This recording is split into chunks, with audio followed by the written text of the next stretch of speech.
Hello friends, कैसे हैं आप लोग। एक बार फिर से स्वागत है आपका अपने चैनल में। आज हम बात करने वाले हैं उच्च न्यायालय से संबंधित महत्वपूर्ण प्रश्नों के बारे में। ये वीडियो लाने में थोड़ा सा लेट हो गया है क्योंकि मैं बीच में थोड़ा बिजी था। ठीक है, तो चलिए प्रारंभ करते हैं। क्वेश्चन नंबर 1 है, पटना उच्च न्यायालय की स्थापना कब हुई।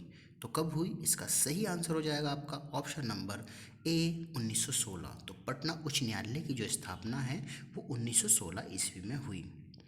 नेक्स्ट क्वेश्चन है, किन राज्यों में साझा उच्च न्यायालय है। तो किन किन राज्यों में जो उच्च न्यायालय है वो एक दूसरे के साथ में साझा करते हैं। तो इसका सही आंसर हो जाएगा आपका ऑप्शन नंबर बी, महाराष्ट्र व गोवा।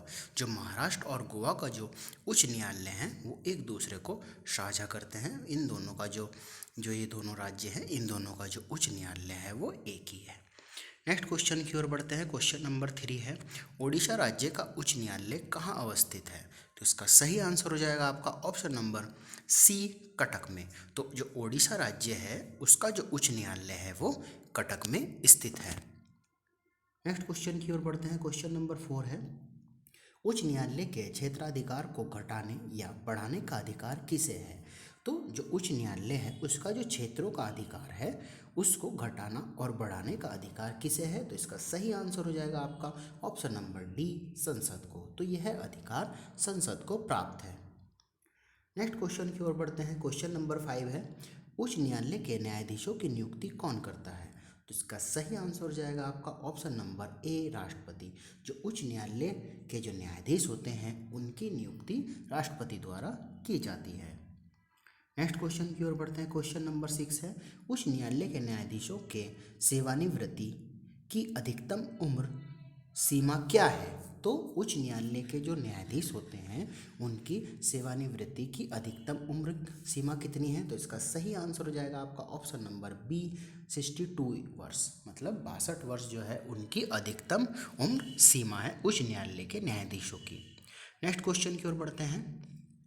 क्वेश्चन नंबर 7 है, किसी राज्य के उच्च न्यायालय के न्यायाधीशों के वेतन तथा भत्ते निम्नलिखित में से कौन सी निधि पर भारित होते हैं। तो कौन सी निधि पर भारित होते हैं इनके भत्ते। इसका सही आंसर हो जाएगा आपका ऑप्शन नंबर सी, संबंधित राज्य की संचित निधि पर। जो संबंधित जिस भी राज्य से वो संबंधित है तो संबंधित राज्य की संचित निधि पर उच्च न्यायालय के न्यायाधीशों के वेतन तथा भत्ते निधि पर भारित होते हैं, निर्भर होते हैं।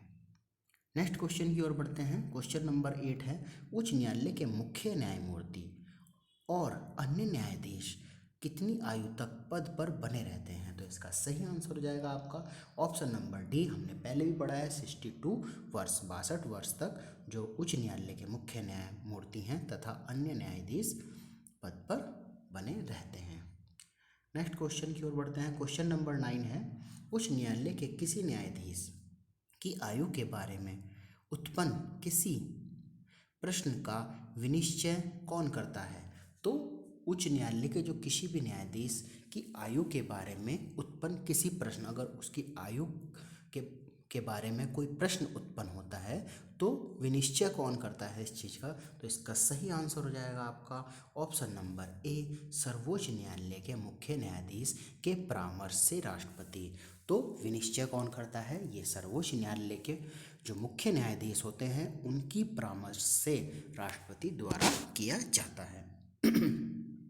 नेक्स्ट क्वेश्चन की ओर बढ़ते हैं। क्वेश्चन नंबर 10 है, उच्च न्यायालय का न्यायाधीश बनने के लिए कम से कम कितने वर्ष की उम्र न्यायालय के अधिवक्ता के रूप में वकालत का अनुभव होना चाहिए। अगर आपको उच्च न्यायालय का न्यायाधीश बनना है तो कम से कम कितने वर्ष की उच्च न्यायालय के अधिवक्ता के रूप में वकालत का अनुभव होना चाहिए। तो इसका सही आंसर हो जाएगा आपका ऑप्शन नंबर बी, 10 वर्ष। नेक्स्ट क्वेश्चन की ओर बढ़ते हैं। क्वेश्चन नंबर 11 है, भारत में उच्च न्यायालय के प्रधान न्यायाधीश के पद पर आसीन सर्वप्रथम महिला न्यायाधीश कौन थी। तो इसका सही आंसर हो जाएगा आपका ऑप्शन नंबर सी, लीला सेठ। जो लीला सेठ जी थी वो भारत में उच्च न्यायालय के प्रधान न्यायाधीश के पद पर आसीन होने वाली सर्वप्रथम महिला न्यायाधीश थी।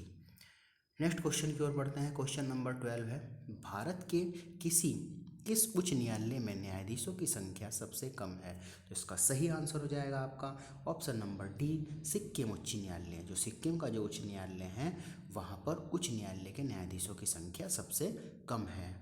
नेक्स्ट क्वेश्चन की ओर बढ़ते हैं। क्वेश्चन नंबर 13 है, भारत के किस उच्च न्यायालय में न्यायाधीशों की संख्या सबसे अधिक है? तो सही आंसर हो जाएगा आपका ऑप्शन नंबर ए, इलाहाबाद उच्च न्यायालय।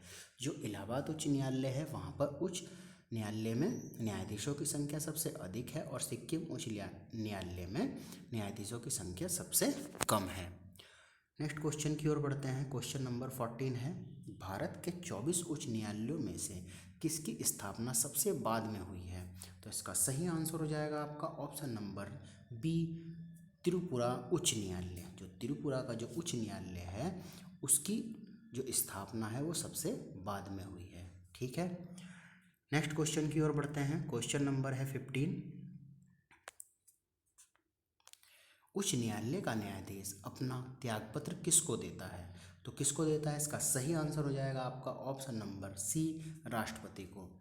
ठीक है, तो इनकी नियुक्ति भी राष्ट्रपति जी द्वारा की जाती है और जो त्यागपत्र होता है ये राष्ट्रपति जी को ही देते हैं। नेक्स्ट क्वेश्चन की ओर बढ़ते हैं। क्वेश्चन नंबर 16 है, किसी न्यायाधीश को एक उच्च न्यायालय से दूसरे में स्थानांतरित करने का अधिकार निम्नलिखित में से किसको है? तो कोई भी न्यायाधीश है उसे एक उच्च न्यायालय से दूसरे उच्च न्यायालय में स्थानांतरित करने का अधिकार किसे है? तो इसका सही आंसर हो जाएगा आपका ऑप्शन नंबर डी, भारत के राष्ट्रपति को। तो ये अधिकार भी भारत के राष्ट्रपति को है। नेक्स्ट क्वेश्चन है, क्वेश्चन नंबर 17 है, उच्च न्यायालय के न्यायाधीश को कौन हटा सकता है?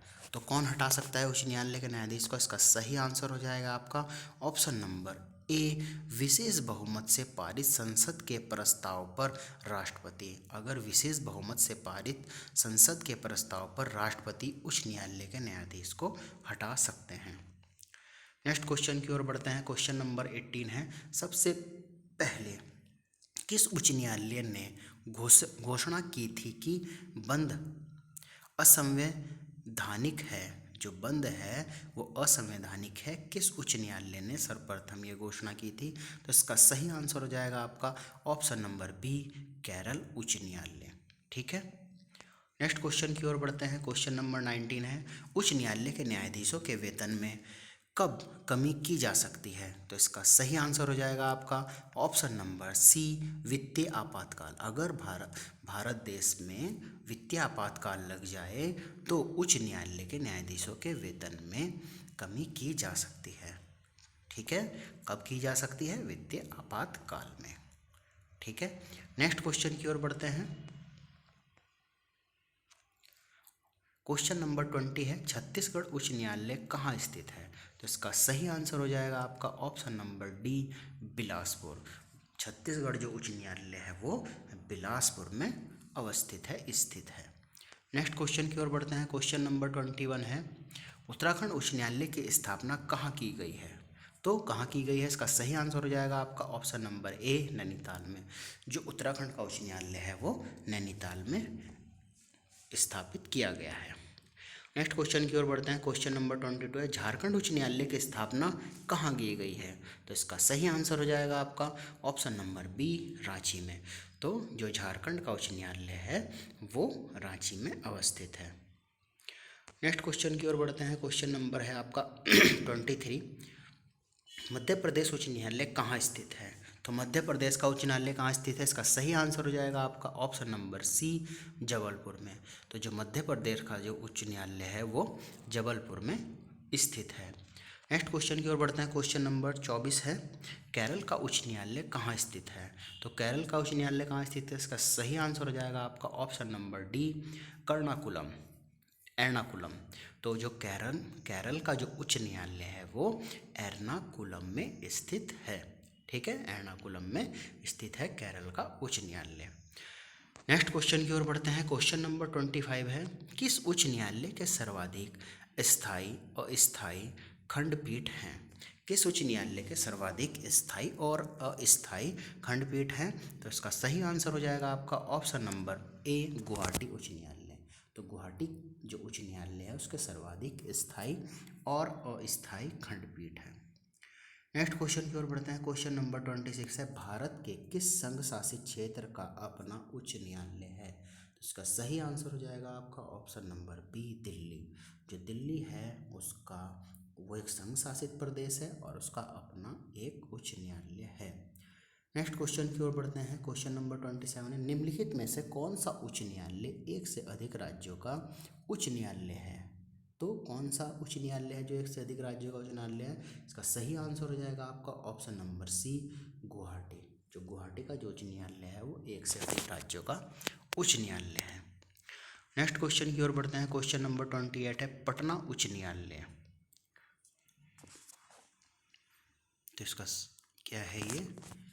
अच्छा, पटना उच्च न्यायालय की जो भाषा है वो क्या है? ब्राह्मी है।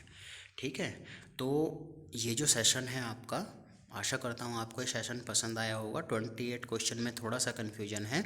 ठीक है, तो ये क्वेश्चन गलत लिखा गया है। चलिए, बाकी ये सेशन आपको पसंद आया होगा। जितने भी 27 जो क्वेश्चंस हैं वो बहुत इंपॉर्टेंट है परीक्षा के पॉइंट ऑफ व्यू से। सेशन पसंद आया हो तो वीडियो को लाइक करें, चैनल को सब्सक्राइब करें और अपने दोस्तों के साथ में वीडियो को शेयर करें।